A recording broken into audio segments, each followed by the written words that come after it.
আমাদের সমাজে প্রচলিত আছে সন্তান নিজের পায়ে দাঁড়ানোর আগে বিবাহ দেয় না বাবা মা, কিন্তু এই বিবাহ না দেওয়ার কারণে নানান অন্যায় কাজে লিপ্ত হয়ে যায় ছেলে মেয়েরা। এর উপর ইসলাম কি বলে? সব জায়গায় এই প্রশ্ন, শুধু যুবকদের আর্তনাদ, আহাজারি, মুরব্বীরা বোঝে না।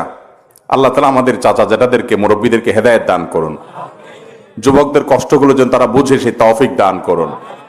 আমি প্রায় সময় বলি, বাবারা আপনারা কত বছর বয়সে বিয়ে করছেন? বুকে হাত দিয়ে বলতে পারবেন? বেশিরভাগ ছোট ছোট থাকতে বিয়ে করছেন, ঠিক না ভাই? ঠিক। চাচিরা আপনাদের বিয়ে হয়েছে কত? যায় দেখেন বেশিরভাগ চাচি জিরিদের বিয়ে হয়েছে 12, 13, 14 বছর বয়সে, ঠিক না ভাই? ঠিক। আপনারা সবাই অল্প বয়সে বিয়ে করছেন। আপনাদের এত অল্প বয়সে বিয়ে না করলেও চলতো, আপনাদের এই বয়সে বিয়ে না করলেও, কারণ আপনাদের আমলে এত ফিতনা চতুর্দিকে ছিল। আরে এখন যত ফিতনা, যুবকরা নিজেদের চরিত্র বাঁচাতে পারে না, চতুর্দিকে তাদের উপরে ফিতনা মাথার উপরে এসে পড়ে। এখন আপনার চাইতে আরো আর্লি তার বিয়ে দেওয়া উচিত, যদি তার চরিত্র হেফাজত করতে হয়। এজন্য মুরব্বীরা পায়ে দাঁড়ানো বলতে কি বুঝান বলেন? পায়ে দাঁড়ানো মানে কি? বলে যে আগে নিজের পায়ে দাঁড়াও তারপর বিয়ে দিব। আরে বাবা, সে কি আরেকজনের পায়ে দাঁড়াইছে? সে নিজের পায়ে দাঁড়াইছে না।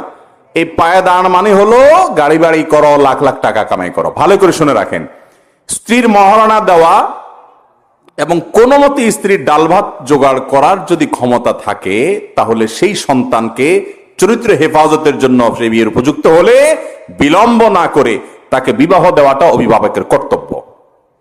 আল্লাহ কোরআনে কারিমে ওয়াদা করেছেন। কি ওয়াদা দেখেন? ওয়ানকিহুল আয়ামা মিনকুম ওয়াস-সালিহিনা মিন ইবাদিকুম ওয়া ইমাইকুম ইন ইয়াকুনু ফুকারা ইউগনিহিমুল্লাহু মিন ফাদলি। আল্লাহ ওয়াদা করেছেন তোমাদের ছেলে মেয়েদেরকে, অধীনস্থদেরকে বিয়ে দিয়ে দাও উপযুক্ত হওয়ার পর। তাদের যদি একটু টানাটানি থাকেও, পায়ে দাঁড়াতে যদি আদা পায়েও দাঁড়ায়, আল্লাহ রাব্বুল আলামিন বিয়ের বরকতে, বিয়ের কল্যাণে তাদের অভাব দূর করে দিবেন। একটা আসর আছে একজন সালাফ থেকে, আজাবান লিমান তালাবাল গিনা মিন গায়রি নিকাহ, বলেন যে আমার আশ্চর্য হয় ওই লোককে দেখে যে লোক চায় যে তার পয়সা পাতি হোক অথচ বিয়ে করে না। তাইলে বোঝা গেল যে বিবাহের মাধ্যমে আল্লাহ তাআলা বারাকা মুসলমানের জীবনে দান করেন। আমি আমার কথা বলতে পারি, আমার বিয়ের আগে স্যালারি ছিল খুব অল্প, ইনকাম ছিল খুব কম। মিরপুরে দারুল ইরশাদ মাদ্রাসায় পড়াইতাম, 2800 টাকা দিয়ে শুরু করছি, এরপরে বাড়ে 3000 টাকা হয়েছে। এক মসজিদে জুমা পড়াইতাম মিরপুর 10 নম্বরে, সেখানে পার জুমা 500 টাকা দিত, 4 জুমায় 2000 টাকা, এই হলো বেতন 5000 টাকা। কিন্তু বিয়ে করার পর আলহামদুলিল্লাহ সেটা প্রায় 4 গুণ বেড়ে গেছে। আল্লাহ তাআলা বারাকা দিয়েছেন। ইমানদার সে বিশ্বাস থাকতে হবে। আল্লাহ ওয়াদা করেছেন ইয়াকুনু ফুকারা ইউগনিহিমুল্লাহু মিন ফাদলি, তোমাদের সন্তান সন্ততিদের একটু টাকা পয়সা টানাটানি আছে, মোটামুটি ডালভাতটা সে জোগাড় করতে পারে, সে একেবারে অলস না, চেষ্টা করে, পরিশ্রম করে, তো তার চরিত্র হেফাজতের জন্য বিয়ে দাও। যদি তাদের একটু অভাব থাকেও, টানাটানি থাকেও, আল্লাহ রাব্বুল আলামিন সেটা দূর করে দিবেন, আল্লাহর ওয়াদা আছে। অতএব অভিভাবকরা, বাবারা, আপনারা জানেন না আপনাদের অজান্তে ছেলে মেয়েরা কত গুনাহে লিপ্ত হয়ে যায়। মেয়েদের সাথে ফেসবুকে, অনলাইনে, অফলাইনে চ্যাটিং এর জেনা, চোখের জেনা, মনের জেনা, কথার জেনা, সরাসরি জেনা কতভাবে লিপ্ত হয়ে যায়। মনে রাখবেন, সে তো পাপিষ্ট হবেই তার পাপের কারণে। আপনি অভিভাবক, তাকে বিয়ে দিতে বিলম্ব করেছেন, আল্লাহর কাঠগড়ায় আপনি তার প্রত্যেকটা পাপের জন্য দায়ী হবেন, আসামি হবেন। আল্লাহ আমাদের মুরব্বীদেরকে হেদায়েত দান করুন, চাচাদেরকে আল্লাহ তাআলা হেদায়েত দান করুন, চাচিদেরকে আল্লাহ তাআলা হেদায়েত দান করুন। ছেলে মেয়েদেরকে তাড়াতাড়ি বিয়ে দিবেন তো ইনশাআল্লাহ। অনেক যুবকরা বলে যে হুজুর বাবাকে বুঝাতে পারি না। আমি বলি আমার কাছে ফুসলা ফাসলা নিয়ে আসতে পারলে আমি বুঝাই দেবো ইনশাআল্লাহ, আমি বুঝাই দেব। এলাকার আলেম ওলামাদেরকে একটু চা পানি খাওয়াবেন, আমাকে তো আর সবাই পাবেন না। এলাকার আলেম ওলামাদেরকে, ইমাম সাহেব, খতিব সাহেবদের একটু চা পানি খাওয়াবেন, চাইনিজ টাইনিজ খাওয়াবেন, খাওয়ায় বলবেন হুজুর আপনার কাজ হলো আমার বাপকে পটানো, যেভাবেই হোক সুন্দর করে হাদিয়া তোফা দিয়া হুজুরকে বুঝাই দিবেন। এবার হুজুর আপনার বাবারে সুন্দর করে আল্লাহর ভয় দিয়ে সতর্ক করবেন। আমার কথা না ভাই, হাসির কথা না। নবী করিম সাল্লাল্লাহু আলাইহি ওয়াসাল্লাম বলেছেন, তোমাদের সন্তানরা যখন বিয়ের উপযুক্ত হয় দ্রুততার সাথে তাদেরকে বিয়ে দাও। যদি না দাও, উপযুক্ত হওয়ার পর যদি বিয়ে দিতে বিলম্ব করো, গড়িমসি করো, 25, 30, 35 পর্যন্ত পার করে দেয় অনেকে, এরকম যদি গড়িমসি করো, তাহলে যে ফিতনা ফাসাদ গোটা পৃথিবীর সমাজে প্রচুর পাশে ছড়িয়ে পড়বে। আজকে বিয়েকে আপনারা আটকে রেখেছেন, কঠিন করেছেন, বিলম্ব করছেন, এই জন্য সমাজে জেনার পরিমাণ বাড়ছে। আর্লি ম্যারেজ সময় হওয়ার পর, একেবারে সময় হয় নাই বাচ্চা মানুষ বিয়ে দিতে আমি বলি না, সময় হওয়ার পর, উপযুক্ত হওয়ার পর দ্রুততার সাথে বিয়ে করার যে ফজিলত আছে, এই ফজিলতটা একটু শুনেন। ফজিলত বলতে আমি কোরআন হাদিসের ফজিলতের কথা বলছি না, নর্মাল উপকারিতার কথা বলছি। উপকারিতা হলো, আপনি যদি ধরেন কথার কথা 20, 22, 23 বছর বয়সে বিয়ে করেন, আবার যুবকরা, এর মানে এই না যে আমি মুরব্বীদেরকে পড়াই দিছি আপনারা শুধুমাত্র মুছে তেল দিবেন বিয়ে করার জন্য। কাজ শুরু করবেন, সবাই উপার্জন করবেন তো ইনশাআল্লাহ। বেশিরভাগ যুবক পোলাপান আজকে টোটো কোম্পানি ম্যানেজারই করে, অযথা বেহুদা আড্ডা ফাড্ডা ফালতু কাজে সময় নষ্ট করে, আর আইসা প্রশ্ন ধরা দেয়, হুজুর বাপে বিয়ে দেয় না, কিছু বলেন। আরে ভাই, আপনি কাজ শুরু করছেন বাপে বিয়ে দিতে? আপনি টাকা পয়সা কামাই করা শুরু করে দেন, মেয়ের বাপরা আপনাকে সোলা বলে নিয়ে যাবে। ঠিক না ভাই? ঠিক। অতএব উপার্জন করবেন তো যুবকরা ইনশাআল্লাহ। আমি ছাত্র জীবন থেকে উপার্জন করি আলহামদুলিল্লাহ, 600 টাকা বেতনে চাকরি করি ছাত্র জীবন থেকে। যশোরে যখন আমি পড়ি জামিয়া ইসলামিয়াতে, তখন আমার বয়স কত হবে? অনেক কম, হয়তো 16, 17 হবে, 18 হবে। এখন 18 বয়সের পোলাপাইন তো মনে করে বাবু বাবু খেলে এখনো বাপ মার সাথে। ঠিক না ভাই? ঠিক। বেশিরভাগ অলস এবং কুড়া যুবকরা কাজ করবেন তো ইনশাআল্লাহ। বাপের লাখ টাকা কোটি টাকা থাকুক, আপনি পরিশ্রম করবেন, একটা টিউশনি শুরু করবেন, একটা হালাল উপার্জন শুরু করবেন। হালাল উপার্জন করতে কখনো কুণ্ঠা বোধ করবেন, লজ্জা বোধ করবেন, চেষ্টা করবেন তো ইনশাআল্লাহ।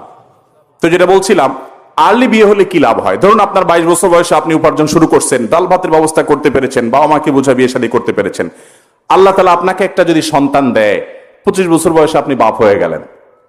এই ছেলের পড়ালেখা শেষ করতে করতে সে নিজের পায়ে নিজে দাঁড়ায়, উপযুক্ত হয়ে কর্মক্ষম হয়ে কর্মজীবনে ঢুকতে ঢুকতে ধরেন 20-22 বছর মিনিমাম লাগবে, আরো বেশি লাগে। তাহলে আপনার বয়স 25, ছেলের বয়স 20-22, এভারেজে কত দাঁড়াইলো? প্রায় 45-এর কাছাকাছি। 45 মানে আপনি তখনও শক্ত, মাশাআল্লাহ, ছেলে বড় হয়ে গেছে, ছেলে আল্লাহ 2-4টা দিচ্ছেন। কোনোটা যদি অমানুষ হয়, আপনার বয়স তখনও 45, আপনি টনটনা এখনো, বুড়া হয়ে যান না এখনো, শেষ হয়ে যান না এখনো, কর্মক্ষম আছেন। বেশি উল্টাপাল্টা করলে কানটা মোলে রাস্তা ধরা দিতে পারবেন। ঠিক না ভাই? ঠিক। ছেলেও সোজা থাকবে। আর যদি আপনার বয়স 30-এর পরে বিয়ে করেন, এরপরে বলেন না এত সকাল বাচ্চা নিতে হয় না, 2-4-5 বছর যাক, 35 পার হওয়ার পরে বাচ্চা নেওয়ার চিন্তা করলেন, বাচ্চা হইতে হইতে 38 হলো, 38-এর পরে আপনার বাচ্চা হলো, বাচ্চা হওয়ার পরে এই বাচ্চা পড়ালেখা করে কর্মক্ষম হয়ে কাজ টাজ করা শুরু করবে, উপার্জন করা শুরু করবে, সেই জন্য 25 বছর দরকার। আর 30 + 25 কত হলো?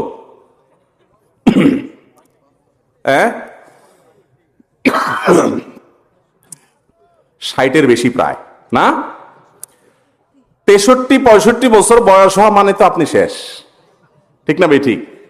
ওই বয়স পর্যন্ত আপনার সংসারে ঘানি টানা লাগবে, কারণ পোলাপান এখনো পড়ালেখা করতেছে, কাজ শুরু করে নাই। এরপরে আল্লাহ না করুক যদি অমানুষ হইছে, আপনার তো এখন আর চাকরি বয়স হওয়ার নাই। এবার ওই পোলার জুলুম সহ্য করা ছাড়া আর কোন উপায় আছে? আমার ওয়াইফকে অনেকে পরিচিত অনেক মহিলারা বলে যে, ভাবি মাশাআল্লাহ, এই বয়সে আপনি শাশুড়ি হয়ে গেছেন, কদিন পরে নানি দাদি হয়ে যাবেন, মনে হয় যে আপনি এখনো ইয়াং, আর আমরা মাত্র বিয়ে করলাম, এখন একটা বাচ্চা মাত্র নাক দিয়ে শিন পড়তেছে, কবে এটা মানুষ করবো আল্লাহ জানে। আফসুস করে। আপনারা যেটা স্মার্টগিরি মনে করতেছেন, ওটা হলো আসল খেতগিরি। আল্লাহ এবং তার রাসূল সাল্লাল্লাহু আলাইহি সাল্লামের বাতানো পথের বাইরে কখনো স্মার্টনেস হতে পারে। আমাদের সমাজের সবচেয়ে বড় মিথ্যাগুলোর একটা হলো ছোট পরিবার সুখী পরিবার। ছোট পরিবার, সন্তান একটার বেশি, 2টা নয়, এরকম কথা আছে না ভাইরা আমার? আমাদের মুরব্বীদের যাদের 5টা 7টা করে সন্তান, খবর নিয়ে দেখেন যে তাদের ওই 5-7টা সন্তানের মধ্যে এমনি হুদা ছেড়ে দিলেও 2-1টা মানুষ হয়ে গেছে। ঠিক না ভাই? ঠিক। আর আপনার আছেই একটা, ওইটা যদি অমানুষ হয় তো শেষ আপনার অলে মলে। ঠিক না ভাই? ঠিক। ভাইরা আমার, মানুষের জন্ম এটা যে কোনো সমাজের জন্য ভালো, খারাপ কিছু না। মানুষ সম্পদ, মানুষ বোঝা না। চায়নার মতো দেশ, কোটি কোটি, চায়না জনসংখ্যা কত? 100 কোটি না? না আরো বেশি, 100 কোটির উপরে। আচ্ছা 120 হোক, 150 কোটি হোক, যাই হোক, আমাদের চাইতে কত বেশি। সেই চায়নায় জন্ম নিয়ন্ত্রণ করতে করতে করতে এখন এমন একটা পর্যায়ে আসছে, সরকার পাম্পট্টি দিয়ে, টাকা পয়সা দিয়ে পাবলিক রে আর মানুষের জন্মের হার বাড়াতে পারছে না। ক্রাইসিস শুরু হয়ে গেছে। বোধহয় মাসখানেক আগে সময় টিভির মতো একটা বাংলাদেশের নিউজ চ্যানেল, সেখানে একটা নিউজ দেখলাম, ইটালির সরকার কোনোভাবেই মানুষের জন্মের হার বাড়াতে পারছে না। বাচ্চা জন্ম নিলে মারে পুরস্কার, বাপের পুরস্কার, সন্তানের পুরস্কার, টাকা পয়সা, ভাতা, এটা সেটা, সুবিধা, বাচ্চা হোক, বাচ্চা আর হয় না। ভাইরা, কেন জানেন? বিবাহ বহির্ভূত সম্পর্ককে তারা বৈধ মনে করেছে, অ্যাপ্রিসিয়েট করেছে, যেন বিয়ের দরকার হয় না। আর বিবাহিত সম্পর্ক তো শুধু ভোগের ব্যাপার, এখানে বাচ্চা সংসারের ঝামেলা কেন যাবে? আর জন্ম নিয়ন্ত্রণ করতে করতে এই ক্রাইসিস শুরু হয়ে গেছে। প্রেডিকশন বলছে আমাদের দেশে মানুষের জন্মের হার কমতে কমতে যেই লেভেলে আছে, এটা আরো 10-15 বছর পরে এমন একটা লেভেলে যাবে যে আমাদের সংকট শুরু হয়ে যাবে। আমরা বলি ছোট একটা দেশ, 18-20 কোটি মানুষ, মানুষের মাথা মানুষে খায়, যদি জন্ম নিয়ন্ত্রণ না করি কেমনে চলতে পারবো? মনে রাখবেন, জন্ম নিয়ন্ত্রণ অথবা বিবাহ বহির্ভূত সম্পর্ক, এগুলো চরম পর্যায়ে করতে করতে একটা সমাজের ভিতরে মানব সভ্যত হুমকির মধ্যে পড়ে যাবে। আল্লাহ রাব্বুল আলামিনের বিধানের উপরে পাল্লা দিতে গেলে গোল্লা যাওয়া লাগবে। আল্লাহর বিধানের সাথে পাল্লা দিতে গেলে কোথায় যাওয়া লাগবে? গোল্লা যাওয়া লাগবে। বুঝবে একটু পরে। স্বাধীনতা দিতে দিতে বলে যে মেয়েরা যা খুশি তা করুক, এরপরে ধর্ষণ কোনোভাবে থামাইতে পারে না, ইফটিজিং কোনোভাবে থামাইতে পারে না, এরপরে বলে না একটু শালীন পোশাক পরার দরকার আছে। গাদায় পানি খায় কিন্তু গলায় খায়। আল্লাহ তাআলা আমাদেরকে আল্লাহর বিধানের গুরুত্ব বোঝার তৌফিক দান করুন। আমার আপনার ব্রেনে বুঝে আসুক বা না আসুক, আল্লাহ যা বলেছেন এর মধ্যেই কল্যাণ আছে, কোনো সন্দেহ। আল্লাহ যা নিষেধ করেছেন এর মধ্যে ক্ষতি আছে, কোনো সন্দেহ। অতএব আমরা যেন এই বিষয়টাকে খুব ভালো করে রপ্ত করি, খুব ভালো করে বুঝি যে সন্তান নিজের পায়ে দানোর নাম করে সন্তানকে বুড়া বানায় ফেলবেন, 30-32 বছর বয়স করে ফেলবেন, তাকে বিয়ে দিবেন না, এটা জায়েজ নাই। আমি পল্টনে একটা হোটেল উদ্বোধন করতে গেছি, তো এক যুবক দেখি তার বাপের এরকম হাত ধরে টানতে টানতে নিয়ে আসছে আমার কাছে।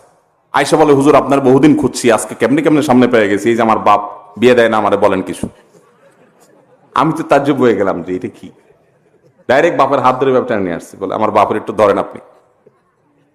তাই বললাম, মাশাআল্লাহ, তোমার মতো সাহসী ছেলে হলে বাপেরা আর বিয়ে নিয়ে গড়িমসি করার সুযোগ পাবে না। কিন্তু তাই বলে আবার বেয়াদবি বা বেহায়ামি করেন না। আল্লাহ আমাদেরকে বোঝার তৌফিক দান করুন।